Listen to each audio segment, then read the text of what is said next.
तो hi guys, मैं हूं एसके समा और आज हम सॉल्व करेंगे कोड फोर्सेस अराउंड 716 डिवीजन 2 का क्वेश्चन ए, परफेक्टली इम्परफेक्ट एरे।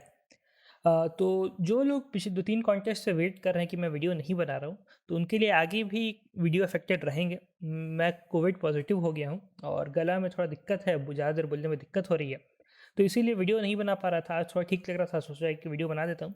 अभी ए तो बना रहा हूँ, बी सी का बता नहीं सकता हूँ कि बना पाऊँगा कि नहीं। तो देखते हैं, जितना वीडियो बनता है उतना बनाऊँगा और फिर उसको अपलोड कर दूँगा। तो आइए सबसे पहले ये सॉल्व करते हैं। क्वेश्चन ए जो है, आप यहाँ से आके एक बार पढ़ ज़रूर लीजिएगा क्वेश्चन ए में क्या दिया हुआ। आइए पहले बताता हूँ, उसके बाद उसको हम सॉल्व करेंगे, ठीक है। तो क्वेश्चन ए में दिया हुआ है हमारे पास एक एन साइज़ का, ठीक है। हमारे पास एक एन साइज़ का एक एरे है, ठीक है। इसमें बहुत सारे एलिमेंट है, ये हमें इनपुट के रूप में दिया हुआ है। एन जो है नंबर ऑफ एलिमेंट्स, ये भी इनपुट में है, और जो सारा एलिमेंट है ये भी इनपुट में है, ठीक है। हमें ये बताना है क्या इस एरे में, ठीक है, क्या इस एरे में ऐसा सब सीक्वेंस प्रेजेंट है, ठीक है, जिसका जो प्रोडक्ट है वो हमारा परफेक्ट स्क्वायर नहीं है। मतलब जैसे कि इसमें एलिमेंट है ए बी सी डी ई, ठीक है। तो इसका एक सब सीक्वेंस ले लेते हैं। मान लो ये ले लिया, सब सीक्वेंस बी हो गया, सी हो गया, डी, ये इसका एक सब सीक्वेंस हो गया, ठीक है, ये सारे का। तो इसका जो प्रोडक्ट होगा, इसका प्रोडक्ट क्या होगा, बी इंटू सी इंटू डी। हमें ये बताना है कि क्या इसमें कोई भी एक ऐसा सब सीक्वेंस है जिसका जो इसका जो प्रोडक्ट आएगा, इसका जो प्रोडक्ट आएगा ये एक परफेक्ट स्क्वायर नहीं होना चाहिए, ठीक है। परफेक्ट स्क्वायर नहीं होना चाहिए, नहीं, नॉट अ परफेक्ट स्क्वायर। तो ये हो गया। तो आइए जानते हैं कि क्वेश्चन को सॉल्व कैसे करना है, लॉजिक क्या था। तो कुछ आपको मैं बेसिक बता देता हूँ, अगर आप नए हैं सीपीयू में।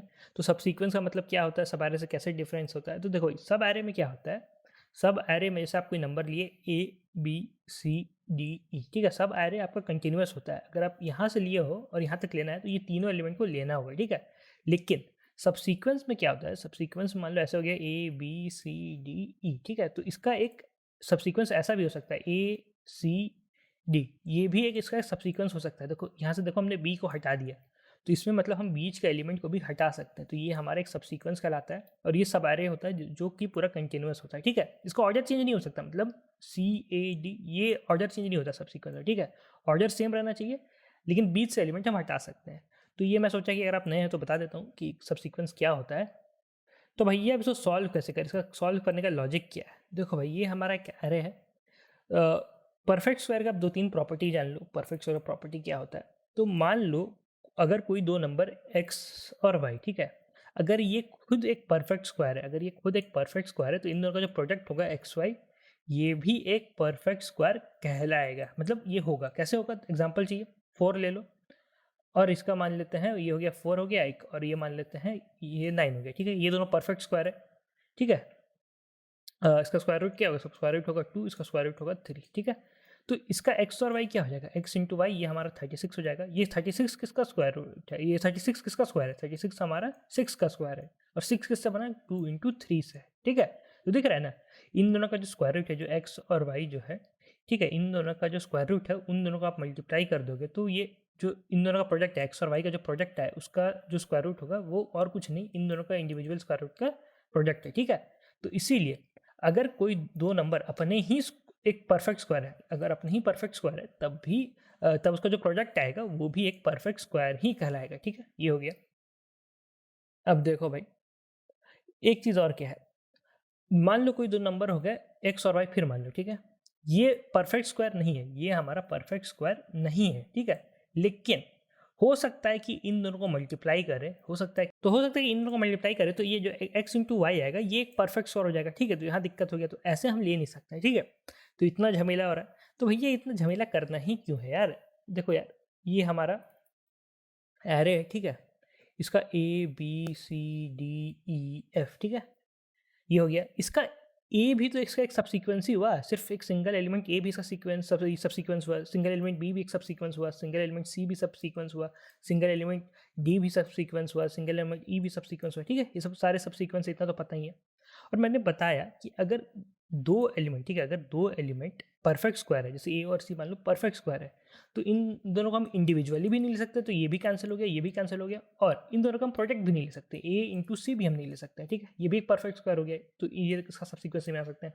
तो जितने भी एरे में परफेक्ट स्क्वायर है, ठीक है, जितने भी एरे में परफेक्ट स्क्वायर एग्जिस्ट करते हैं वो हमारा सबसीक्वेंस में हम नहीं ले सकते। उससे अच्छा क्या करेंगे कि हमारा ये एरे है, इसमें अगर कोई एक ऐसा एलिमेंट एग्जिस्ट करता है, मान लो f, एक ऐसा एलिमेंट एग्जिस्ट करता है f, ये f अगर परफेक्ट स्क्वायर नहीं है, नॉट अ परफेक्ट स्क्वायर, ठीक है, नॉट अ परफेक्ट स्क्वायर, तो हम सिर्फ इसी का एक सब सीक्वेंस बना देंगे यार, समझे, सिर्फ f, ये एक सब सीक्वेंस है, इसका लेंथ है 1 और इसमें सिर्फ एलिमेंट है f, तो ये परफेक्ट स्क्वायर नहीं है, तो ये इसका प्रोडक्ट कितना होगा, इसका प्रोडक्ट भी सिर्फ f होगा, तो f हमें पता ही है कि परफेक्ट स्क्वायर नहीं है, तो हमारा आंसर आ गया, ठीक है। तो हम क्या करना है कि हमें क्या करना है कि जो पूरा हमारा एरे है, हमारा जो पूरा एरे है उसमें सब कुछ देखना है। अगर एक भी एलिमेंट ऐसा मिल गया, अगर एक भी एलिमेंट ऐसा मिल गया जो कि perfect square, not a perfect square है, तो हम आंसर हो जाएगा यस, कि ऐसा जो है सब सीक्वेंस एग्जिस्ट करता है। लेकिन अगर सारे के सारे एलिमेंट परफेक्ट स्क्वायर है तो आपको आंसर देना है नो, ठीक है। तो यही करना है और कुछ नहीं। तो कोड देखना, तो आइए मैं कोड दिखा देता हूँ। यहाँ पे तो सबसे पहले इनपुट वगैरह ले लो, number of test cases n को इनपुट ले लिया, फिर सारे एलिमेंट को चेक करते जाओ और चेक करें क्या ये एक नॉट अ परफेक्ट स्क्वायर, ठीक है, नॉट इज परफेक्ट स्क्वायर, ये फंक्शन है, ये फंक्शन में क्या होगा कि ये बताएगा क्या ये परफेक्ट स्क्वायर है कि नहीं, ठीक है। यहाँ पे देखो क्या करो कि एस आर जो है, ठीक है, लॉन्ग ये इंट का वैल्यू, ठीक है, डबल का वैल्यू नहीं है, s r is equal to square root of x. अगर s r into s r is equal to x, देखो अगर s r into s r is equal to x, अगर ये कंडीशन ट्रू है तो ट्रू रिटर्न हो जाएगा, तो फॉल्स रिटर्न हो जाएगा, ठीक है। यहाँ पे आपको ये जो जगह है, यहाँ पे आपको इंट लेना है या लॉन्ग लेना है, ठीक है। इंट लॉन्ग क्यों लेना है, डबल क्यों नहीं लेना है, इसका डबल का भी आप ले सकते हैं, ठीक है, लेकिन इंट का क्यों फायदा मैं बताता हूँ। देखो मान लो 9, ठीक है, तो 9 तो एक परफेक्ट स्क्वायर है, इसका स्क्वायर रूट 3 हो जाएगा, तो 3 इंटू 3 वापस 9 प्रोड्यूस कर देगा, ठीक है, 3 इंटू 3 वापस 9 प्रोड्यूस कर देगा। लेकिन अगर मान लो होता 10, ठीक है, अगर मान लो होता कि 10 है, ठीक है, तो 10 का जब स्क्वायर रूट करते हैं तो कुछ 3 पॉइंट कुछ आता, और इसका दूसरा भी स्क्वायर रूट वही 3 पॉइंट कुछ, ठीक है। तो लेकिन इसका इंटीजर में वैल्यू क्या होता है, इंटीजर में वैल्यू सिर्फ 3 होता है, तो हमारा यहाँ पे जो है ये जो स्क्वायर रूट वाला एस आर वाला जो वैल्यू, इसमें क्या स्टोर होता है, इसमें सिर्फ 3 स्टोर होता है, 3 पॉइंट स्टोर नहीं होता, 3 स्टोर होता। तो फिर वही देखते क्या 3 इंटू 3 ये कितना आता है, ये आ जाता है 9, ठीक है। तो जो परफेक्ट स्क्वायर नहीं है वो हमेशा इसका जो इंटीजर वाला वैल्यू है, ठीक है, इसका स्क्वायर रूट का इंटीजर का वैल्यू को जब आप स्क्वायर नहीं करेंगे तो वो हमेशा उस नंबर से कम रहेगा, ठीक है। तो वही चीज़ हो रहा है और कुछ नहीं है, इसलिए इंटीजर वैल्यू ले रहे हैं ताकि S r into s are वो नंबर ना बन जाए। तो यही चीज़ हो रहा है, यहाँ पे निकल रहा है कि परफेक्ट स्क्वायर है कि नहीं। तो अगर एक number not a perfect square, ठीक है, तो answer yes is equal to true. यहाँ पे हम पहले फॉल्स मान के चल रहे थे, लेकिन हमें एक ऐसा नंबर मिल गया जो कि परफेक्ट स्क्वायर नहीं है, तो हम ट्रू कर दिए। अगर ट्रू है तो यस प्रिंट करो, नहीं तो नो प्रिंट करो, ठीक है। तो आज की वीडियो में तो इतना ही था, तो तब तक धन्यवाद, ध्यान रखिए। और अगर जीएफजी से कोई कोर्स करना चाहेंगे तो आप यहाँ देख सकते हैं, जैसे ये डीएसए का कोर्स है, इसमें आपको 2499 का है, लेकिन आप एसके समा जीएफजी कूपन यूज़ कीजिएगा, आपका फ्लैट 10% ऑफ हो जाएगा।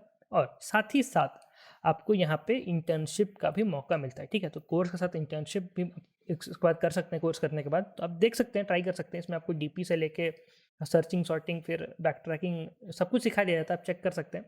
तो और इंटरव्यू का प्रिपरेशन के लिए भी है, वो ये भी कोर्स आप चेक कर सकते हैं अगर आप चाहे तो।